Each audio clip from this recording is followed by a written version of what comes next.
Hello, and welcome to the turbulent world. With me, James M. Dorsey, as your host. U.S. President Donald Trump may envision himself as a Middle Eastern puppet master, only to find out that Israeli Prime Minister Binyamin Netanyahu and Arab and Muslim leaders have played him. Even so, it is Hamas and the Palestinians who are likely to hold the bag, not Mr. Trump. The fact of the matter is that no one in the Middle East and the broader Muslim world sees their interests minimally represented in the U.S. president's 20-point plan to end the Gaza war. But no regional leader is willing to get on Mr. Trump's wrong side by telling him so. Arab and Muslim leaders also want to avoid being seen as having failed to support an immediate end to the carnage in Gaza. By presenting his plan as an ultimatum to Hamas, without explicitly describing the plan as such, Mr. Trump has given Middle Eastern and Muslim leaders an out. Hamas is in a no-win situation. If Hamas agrees with the plan, it accepts surrender. If it accepts the plan conditionally or rejects it, it takes the blame for further bloodshed and suffering in Gaza, as Israel continues its brutal military campaign with Mr. Trump's unqualified support. The plan envisions a Hamas rejection or conditional acceptance by allowing for the unfettered flow of humanitarian aid managed by the United Nations in parts of Gaza that Israel would hand over to an international stabilization force, presumably after Israel cleanses them of Hamas and other Palestinian fighters. Vague on implementation details, Mr. Trump's plan contains something for everybody, even if it likely fails to meet the minimum conditions necessary for its successful execution. It offers Palestinians an immediate end to the war and the bloodshed, and access to desperately needed humanitarian aid, but no real prospect of the fulfillment of their national aspirations. The plan also guarantees that Palestinians will not be forced to leave Gaza, as initially envisioned by Messrs. Trump and Netanyahu, grants those wanting to leave a right to return, and rules out Israeli occupation or annexation of the territory, even though it does not involve a complete Israeli withdrawal. The plan's suggestion that its implementation may create the conditions for a credible pathway to Palestinian self-determination and statehood is unlikely to garner Palestinian trust and is too thin a fig leaf for Arab and Muslim leaders to risk being seen as handmaids for Israeli policies they condemn.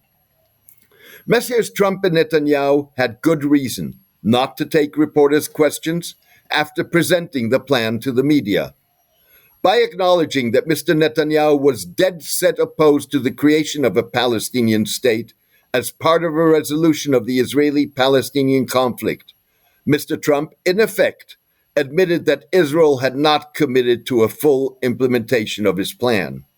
Similarly, Mr. Trump did not take exception when Mr.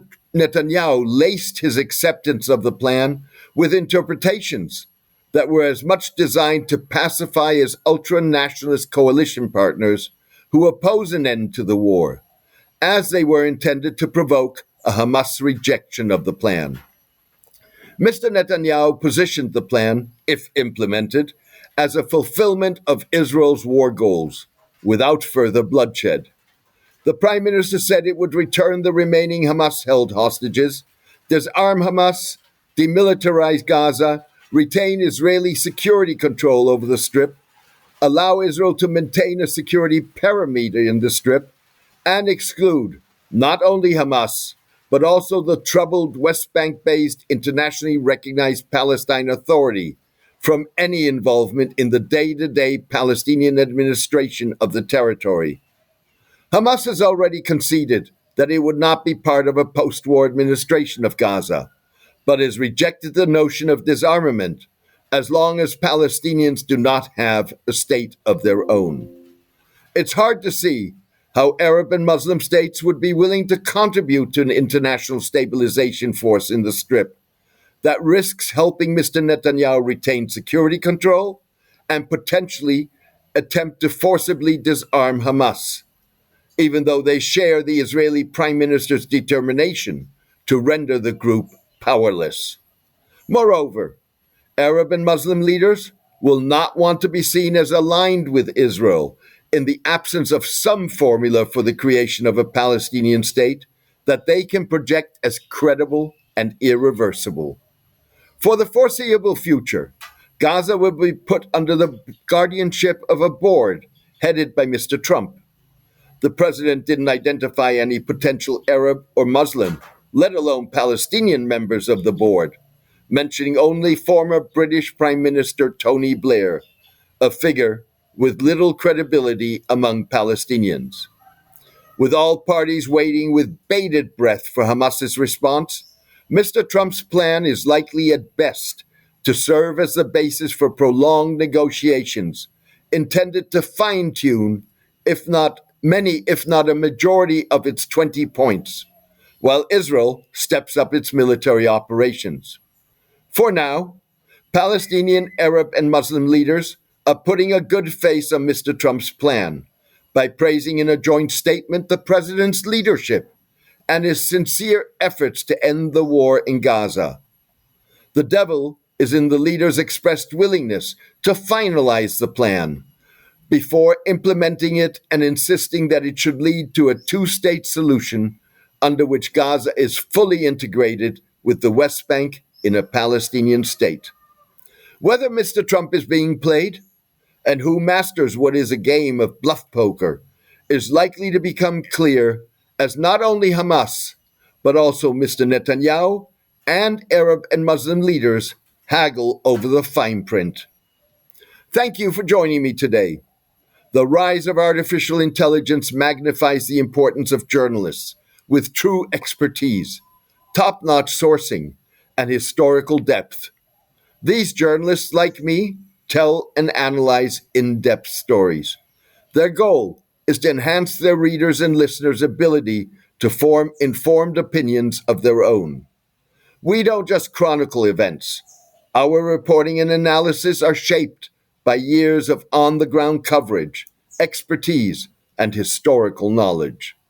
In my case, I have covered geopolitics, the Middle East, and the Muslim world for decades, having been based in multiple countries, including Israel, Egypt, Saudi Arabia, Iran, the UAE, Lebanon, Kuwait, and Turkey. Hard-hitting reporting and analysis that lets the chips fall where they may is even more critical in a world of brutal wars, unimaginable humanitarian crises, and increasing authoritarianism. That is the turbulent world with James M. Dorsey's mission since its inception 15 years ago. Thousands worldwide are avid readers and listeners of the turbulent world.